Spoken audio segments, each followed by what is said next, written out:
Do nothing. How I learned to step back and lead better.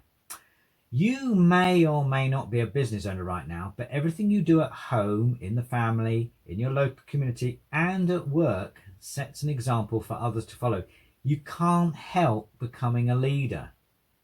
So I want to tell you about the time I was completely drowning as a small business owner. I was micromanaging everyone, jumping in to fix every problem, answering emails at 11 o'clock at night, and basically being the world's biggest bottleneck. My team seemed stressed. I was definitely stressed, and despite working longer hours than everyone else, projects and jobs for clients were still falling behind. The worst part, I thought I was doing exactly what a good leader should do, being involved in everything and working harder than anyone else. Then a mentor recommended this book with the counterintuitive title, Do Nothing, by J Keith Murnighan. At first I rolled my eyes. Do nothing? When I already had too much to do, but I was desperate enough to give it a shot, and it completely transformed my approach to leadership. Today, I want to share how this book taught me that sometimes the best way to lead is to step back and, well, do nothing. So what's Do Nothing all about? Despite the provocative title, Murnighan isn't actually suggesting leaders should literally do nothing. What he's advocating for is a fundamental shift in how we think about leadership. The core argument is pretty radical. Great leaders should focus almost exclusively on setting up the right conditions, the systems for their team to succeed, and then get out of the way.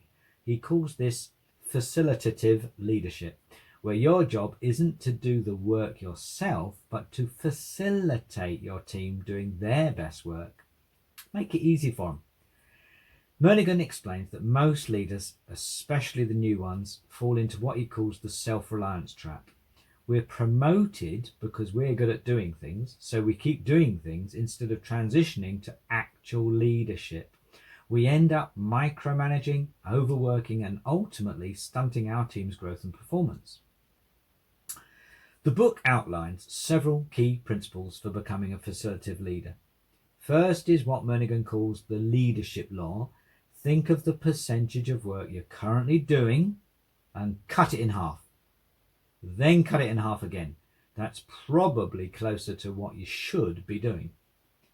Another crucial concept is recognizing the difference between managing processes versus outcomes. Micromanagers focus on controlling how the work gets done, while effective leaders focus on setting clear expectations about the outcomes we're looking for and letting the team figure out how they get there. Murnighan also emphasizes the importance of trust. He argues that most leaders dramatically underestimate their team's capabilities because they never fully trust them with responsibility. He suggests using trust tests, deliberately giving your team members more autonomy than you're actually comfortable with to see what they can really do. One idea that really stuck with me was Murnighan's take on delegation. He said we should delegate not just routine tasks, but also the interesting, challenging work that we enjoy, often precisely the work we're reluctant to give up. The book also covers how to handle the emotional aspects of stepping back, managing your ego, dealing with the anxiety of giving up control, and finding your value as a leader beyond just being the hardest worker or the problem solver. When I first read Do Nothing, I had this uncomfortable realization that I was doing way too much of my team's work and not enough actual leading. I was still behaving like an individual contributor with direct reports rather than a true leader, a true business owner. I saw how my constant involvement was creating multiple problems. By jumping in to solve issues, I was signaling to my team that I didn't trust them to handle challenges. By being available 24/7, I was creating an unhealthy work culture, and by keeping my hands in everything, I was becoming a bottleneck for decisions. I also recognized that my motives weren't entirely pure. Yes, I genuinely wanted to help my team, but I also liked being the big I am, the hero. I enjoyed swooping in at the last minute with solutions and having people depend on me. being needed felt good, even though it wasn't what my team actually needed from me. The most confronting part was realizing how much of my self-worth was tied to doing rather than leading. If I wasn't the hardest working person on the team, who was I? If I wasn't personally producing tangible outputs every day, was I really contributing? I had to face the fact that my micromanagement wasn't just hurting my team's growth, it was also hurting our whole business results. By trying to control too many details, I was missing the big picture, strategic work that only I could do as the business owner.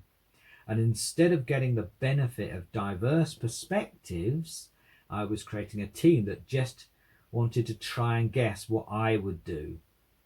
After reading Do Nothing, I decided to completely reimagine my role as a leader. Here's what I actually implemented.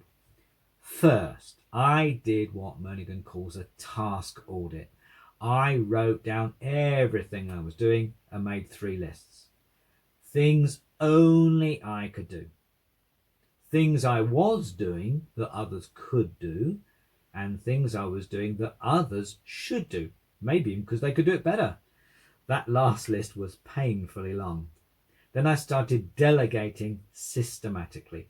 I identified team members who could take on more responsibility and had actual conversations about their career goals and how more challenging work aligned with their career development.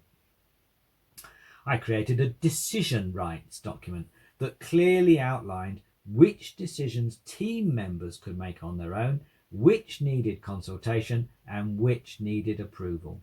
This simple tool immediately reduced the number of questions coming my way and empowered my team to move faster. I also set clear boundaries around my availability.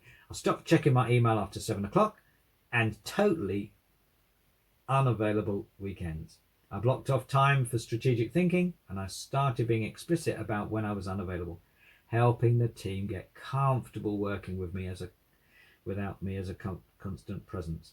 The hardest change was learning to sit with the discomfort of not knowing every detail of every project. When team members came with problems, I had to fight my instinct to jump in with solutions. Instead, I started asking, what do you think we should do? And what support do you actually need from me? The results were pretty transformative. Within a few months, my team was making better decisions because they weren't just trying to guess what I wanted. They were actually thinking for themselves. People started developing new skills and stepping up in ways I hadn't anticipated. And several team members told me they felt more motivated and engaged because they had real ownership of their projects. As for me, I found that by doing less, I actually accomplished more. I had time to think strategically, build relationships across the organization, and focus on longer term goals. And surprisingly, I felt more fulfilled in my role because I was finally doing the job I was actually hired to do, owning the business, leading rather than doing. How does it apply to you?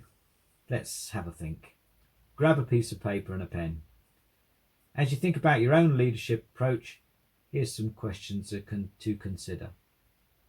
What percentage of your time is spent doing work that someone else on your team could do instead? What's stopping you from delegating this work? When was the last time you deliberately stepped back and let your team handle a challenge without your direct involvement? How did it turn out? What's one task or responsibility you hold on to because you enjoy it, even though delegating it would help develop someone else in the team? How would you rate the level of trust in your team? Do team members feel trusted to make decisions and take risks? How do you know? Prove it. What would happen if you were unavailable for a week? Would your team know how to proceed, or would work grind to a halt waiting for your input, your decisions on everything? What could you accomplish if you freed up 30% of your time from hands-on work? What strategic priorities or big picture thinking might you finally have time for?